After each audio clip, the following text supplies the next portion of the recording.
Hey everyone, welcome back to Radhika classes. तो भाई आज एक बार फिर से आपका इस सेशन में स्वागत है, जहां पे हम डिस्कस करने वाले most important derivation for class 12 physics.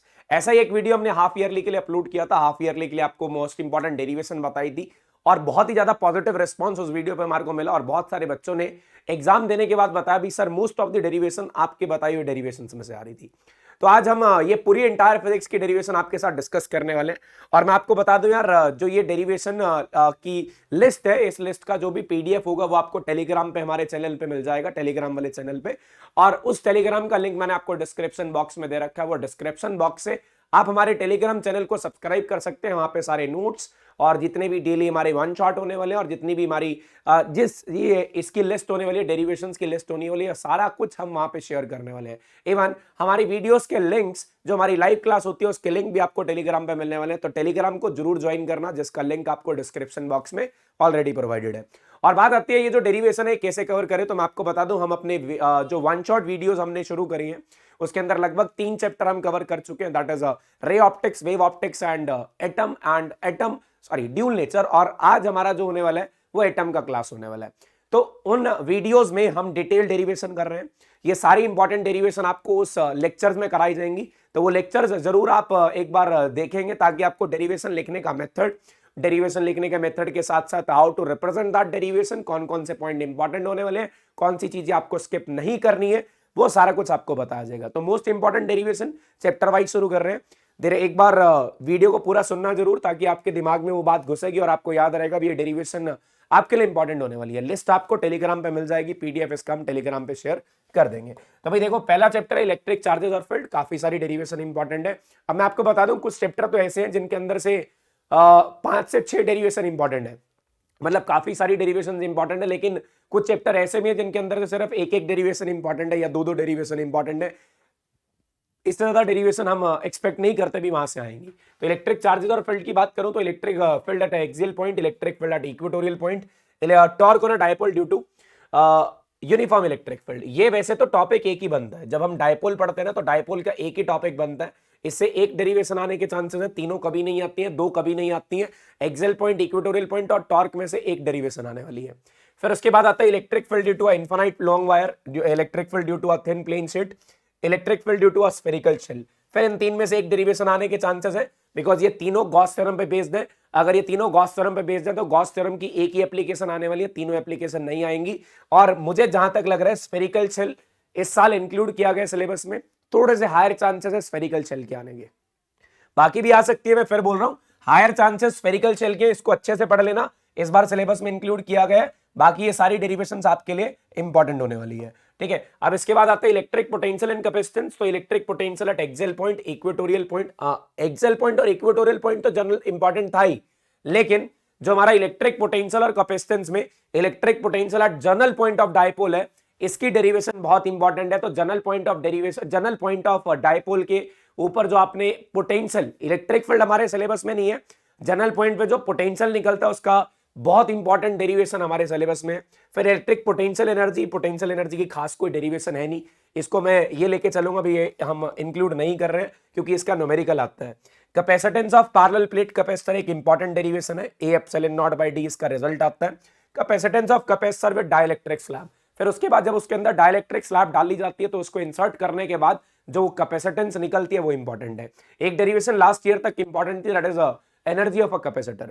Energy of a capacitor इस बार हमारे सिलेबस में उसकी डेरिवेशन नहीं है, उसका सिर्फ क्वालिटेटिव ट्रीटमेंट हमें करना है, लेकिन हमें उसके अंदर कोई भी उसकी डेरिवेशन नहीं पढ़नी है। साफ साफ सिलेबस में मेंशन है नो डेरिवेशन इज रिक्वायर्ड, तो हम उसकी डेरिवेशन को इंपॉर्टेंट लेके नहीं चल रहे हैं।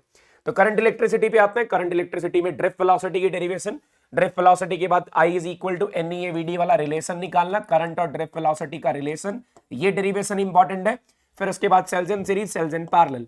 आप सीरीज को, मतलब सेल्स को सीरीज में कनेक्ट करोगे और सेल्स को पैरेलल में कनेक्ट करोगे तो इक्विवेलेंट ईएमएफ, इक्विवेलेंट रेजिस्टेंस क्या आएगा, ये वाली डेरिवेशन बहुत इंपॉर्टेंट होने वाली है।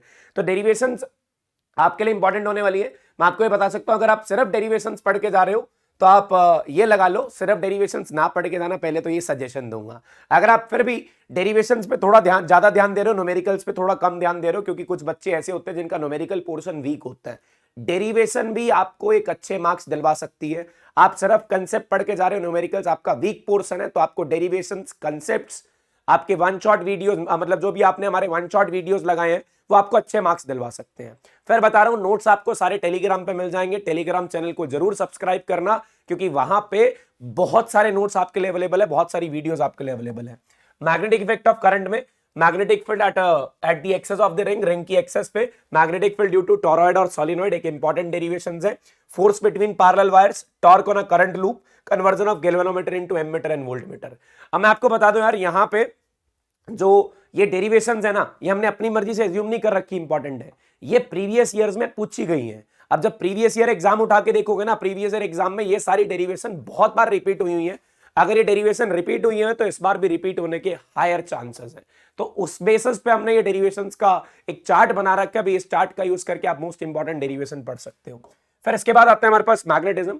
मैग्नेटिज्म में हमारे पास आता है current loop as a dipole and potential energy of a dipole. बाकी इसके अंदर थ्योरेटिकल पोर्शन है। जब आप diamagnetic, paramagnetic and ferromagnetic substances के बारे में पढ़ते हो तो सिर्फ दो derivation, current loop as a dipole and potential energy of a dipole. Dipole की पोटेंशियल एनर्जी क्या होती है। फिर इसके बाद आता है electromagnetic induction. Electromagnetic induction, motional EMF एक इंपॉर्टेंट डेरिवेशन है। सेल ये मोस्ट इंपॉर्टेंट डेरिवेशन है। इसके अंदर अगर देखा जाए मोस्ट इंपॉर्टेंट डेरिवेशन कौन कौन सी है, self induction of long solenoid and mutual induction of coupled solenoid. Coupled solenoid का म्यूचुअल इंडक्शन और सेल्फ इंडक्शन एक लॉन्ग सोलेनॉइड का सेल्फ इंडक्शन। इंपॉर्टेंट डेरिवेशन है। मोशनल ईएमएफ जहां तक देखा जा रहा है, अगर सिलेबस के हिसाब से देखें तो बच्चे बोल रहे हैं डिलीटेड है, बट मैं आपको फिर भी एक बार सजेस्ट करूंगा, एक बार मोशनल ईएमएफ की डेरिवेशन जरूर पढ़ लेना भाई, कैसे वो डेरिवेशन बनी है, कैसे मोशनल ईएमएफ आती है। और फिर अगले चैप्टर पे चलते हैं, एसी पे। ऑल्टरनेटिंग करंट में जानते हो आप बहुत सारी थ्योरेटिकल पोर्शन बहुत ज्यादा है और आपको समझने वाला पोर्शन बहुत ज्यादा है। तो उसके अंदर से जो इंपॉर्टेंट डेरिवेशन है that is phase relation of series LCR circuit. यहाँ पे फेज रिलेशन के साथ साथ आपको इंपेडेंस निकालना, इंपेडेंस के साथ साथ आपको फिर इनका वोल्टेज का रिलेशन निकाल के फेज डायग्राम्स बनाना, that is an important one. Resonance की condition, resonance of series LCR circuit. फिर उसके बाद power in an AC circuit. Power in an AC circuit इस बार इंक्लूड की गई है, फिर से हमारे लिए इंपॉर्टेंट हो सकती है। तो power in an AC circuit को आप बहुत अच्छे से पढ़ के जाएंगे, ठीक है। तो मतलब ये तीन डेरिवेशन आपके लिए यहां से इंपॉर्टेंट होने वाली है। ईएम वेव से बात करता हूं, transverse nature of EM waves. EM waves का ट्रांसवर्स नेचर होता है, ये प्रूफ करना। उसके बाद energy density of EM wave की एनर्जी डेंसिटी निकालना। इंटेंसिटी ऑफ ईएम वेव का एक फॉर्मूला ड्राइव करना आता है, इंटेंसिटी ऑफ ईएम वेव आपको ड्राइव करनी आनी चाहिए, ठीक है। फिर इसके बाद रे ऑप्टिक्स, भरमार है इसके अंदर, बहुत सारी डेरिवेशंस है। तो रे ऑप्टिक्स के अंदर से डेरिवेशंस को बहुत ध्यान से करोगे, क्योंकि इनके रे डायग्राम्स बनाने थोड़े से डिफिकल्ट होते हैं। तो इनके रे डायग्राम्स बहुत ध्यान से बनाना, प्रैक्टिस बहुत अच्छे से करना। हमने वन शॉट में बहुत बढ़िया तरीके से सारी डेरिवेशंस कराई हैं। The important derivations are, last year तक मिरर फॉर्मूला इंक्लूडेड नहीं था, इस साल मिरर फॉर्मूला इंक्लूडेड है। Mirror formula, refraction through spherical surfaces, lens maker formula, thin lens formula, refraction through prism. Prism की रिफ्रैक्शन में एक स्पेशल केस आता है मिनिमम डेविएशन का, वो मिनिमम डेविएशन वाला केस जरूर करना। कंपाउंड माइक्रोस्कोप, एस्ट्रोनॉमिकल टेलीस्कोप, इन दोनों के दोनों सिचुएशन आपको आनी चाहिए, वेदर इमेज आपकी लीस्ट डिस्टेंस पे बन रही है या इंफिनिटी पे बन रही है। और एक और बात बता दूं, ये वीडियो चाहे आप कोई भी स्टेट बोर्ड से बिलोंग कर रहे हो, चाहे आप कोई भी आईएससी बोर्ड से हो या सीबीएसई बोर्ड से हो, कोई भी बोर्ड से हो, उन सभी के लिए इंपॉर्टेंट है, ठीक है। तो भाई अब यहां से फिर वेव ऑप्टिक्स की बात आती है, क्योंकि सीबीएसई से अब ये यहां से बात करूं, हमारा इंटरफेरेंस और डायफ्रैक्शन की मोस्टली डेरिवेशन डिलीटेड है। अगर डेरिवेशन डिलीटेड है तो सिर्फ दो डेरिवेशन बचती हैं, that is reflection on the basis of wave theory and refraction on the basis of wave theory. ये दोनों डेरिवेशन हमने अपने वन शॉट में कवर करी है, तो आप लोग वन शॉट लगा के उन डेरिवेशन को कवर कर सकते हो। और वन शॉट आपको सारी उसकी प्लेलिस्ट या जो भी लिंक्स हैं आपको सारे टेलीग्राम पे मिल जाएंगे। टेलीग्राम चैनल को सब्सक्राइब जरूर कर लेना। फिर उसके बाद आते हैं हमारे पास dual nature of matter and radiation.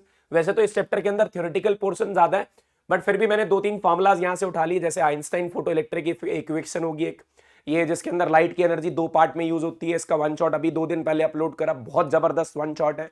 De Broglie wavelength का कंसेप्ट, इसकी छोटी सी डेरिवेशन है, ज्यादा कोई लेंथी डेरिवेशन इसके अंदर है नहीं, तो एक सिंपल सी बात करूंगा। डी ब्रॉगली मतलब ये dual nature of matter and radiation में खास डेरिवेशन नहीं है, बट आपके लिए एक थ्योरेटिकल पोर्शन अच्छा है, वो थ्योरेटिकल पोर्शन आप हमारे वन शॉट से कवर कर सकते हैं। डिटेल वन शॉट है, everything has been written in that one shot. आपको कोई और नोट्स बनाने की जरूरत नहीं है, आप हमारे नोट से पढ़ लो, आपके पूरे नंबर वन उसके ड्यूल नेचर के अंदर से आने वाले हैं, कोई भी आपके मार्क्स नहीं काट सकता। फिर आता है एटम, इसके अंदर थोड़ी सी डेरिवेशन ज्यादा है, जैसे मतलब as compared to the dual nature और as compared to the other chapters of modern physics, तो एटम्स के अंदर थोड़ी सी डेरिवेशन ज्यादा है। डिस्टेंस ऑफ क्लोजेस्ट अप्रोच की derivation, radius of orbit, velocity of electron, energy of electron, spectral series, बहुत इंपॉर्टेंट टॉपिक्स है भाई। अब जितने भी नंबर का एटम्स आना है ना, उन एटम्स में से 90% टॉपिक आपके इसमें से आने वाले हैं, चाहे रेडियस ऑफ ऑर्बिट हो, चाहे वेलोसिटी ऑफ इलेक्ट्रॉन हो, चाहे एनर्जी ऑफ इलेक्ट्रॉन हो, चाहे स्पेक्ट्रल सीरीज हो, चाहे डिस्टेंस ऑफ क्लोजेस्ट अप्रोच हो। एक बहुत इंपॉर्टेंट डेरिवेशन है। न्यूक्लियर के लिए मास डिफेक्ट और बाइंडिंग एनर्जी, ये छोटी छोटी सी कुछ टर्म्स हैं, जो ये टर्म्स भी कह लो, डेफिनेशन भी होती है, डेरिवेशन भी होती है, फॉर्मूला भी याद करने होते हैं। बाइंडिंग एनर्जी की डेरिवेशन है। इसके अलावा इसके अंदर कोई डेरिवेशन नहीं है, सारा थ्योरेटिकल पोर्शन है, और थ्योरेटिकल पोर्शन आपको बहुत अच्छे से वन शॉट में पढ़ाया जाएगा। अब सेमीकंडक्टर की बात करते हैं। सेमीकंडक्टर में जैसे कि आपने चैप्टर अगर अभी तक पढ़ा हो तो आपको पता होगा, एक थ्योरेटिकल चैप्टर है जिसके अंदर थ्योरी पोर्शन ज्यादा है। एक डेरिवेशन जो इसके अंदर से इंपॉर्टेंट मानी जाती है, that is conductivity of a semiconductor. Semiconductor की क्या कंडक्टिविटी होती है। तो ये अब हमारे पास लगभग सारे चैप्टर कंप्लीट हो गए। अगर मैं कोई स्किप कर गया हूं तो जल्दी से एक बार कमेंट सेक्शन में बता देना अगर मैंने कोई चैप्टर गलती से छोड़ दिया हो। लेकिन जहां तक मुझे लगता है मैंने सारे कंप्लीट करे हैं। तो अब मुझे दिख रहा है यहाँ से 14 चैप्टर कंप्लीट हो रहे हैं, तो आपके सिलेबस में भी 14 चैप्टर्स ही आने। तो these are the most important derivation for your final exam. अब यार वो बिगुल बच चुका है हमारे फाइनल एग्जाम का। अब जस्ट आपके कुछ 10-15 दिन बाद प्री बोर्ड एग्जाम शुरू हो जाएंगे और आपकी फाइनल एग्जाम की डेट शीट बहुत जल्दी आने वाली है। तो चीजें आपके लिए अब आसान बनाने के लिए राधिका क्लासेस आपके साथ खड़ा है, हमेशा आपके साथ रहेगा। और आपको different types of one shots मिल रहे हैं। ऑलरेडी हमारे लास्ट ईयर के वन शॉट अपलोडेड थे, बट बच्चों के रिक्वेस्ट पे इस साल के नवे वन शॉट हमने अपलोड करने शुरू कर दिए। 3 चैप्टर ऑलरेडी अपलोड हो गए। आने वाले दिन में और भी बहुत सारे चैप्टर अपलोड हो जाएंगे, लगभग सारे चैप्टर अपलोड किए जाएंगे। फिर उसके बाद PYQ सीरीज आएगी, साथ में मैथ्स की भी सीरीज को शुरू करेंगे। बस आपको करना क्या है, वीडियो को लाइक कर देना अगर आपको कंटेंट अच्छा लगा हो। अगर आपको ये लगा हो भी आपके लिए वीडियो यूजफुल था, वीडियो को लाइक जरूर करना, चैनल को सब्सक्राइब जरूर करना। एक इंपॉर्टेंट चीज आपके लिए, टेलीग्राम पे जरूर जुड़ना, क्योंकि आपसे कोई भी अपडेट मिस ना हो, क्लास हो रही है नहीं हो रही है, लेट हो रही है कैसे हो रही है, कोई भी अपडेट मिस ना हो। जितने भी अपडेट्स आपको मिलेंगे सारे टेलीग्राम पे मिलेंगे। लिंक आपको डिस्क्रिप्शन बॉक्स में मिल रहा होगा। सब्सक्राइब कर लो उस चैनल को भी, टेलीग्राम को। और बहुत जल्दी मिलते हैं क्लासेस में। आज एटम की क्लास होने वाली है 9 PM पे। All the very best for your preparation. पढ़ते रहो, बढ़ते रहो, राधिका क्लासेस का नाम रोशन करके जाओ। Thank you so much.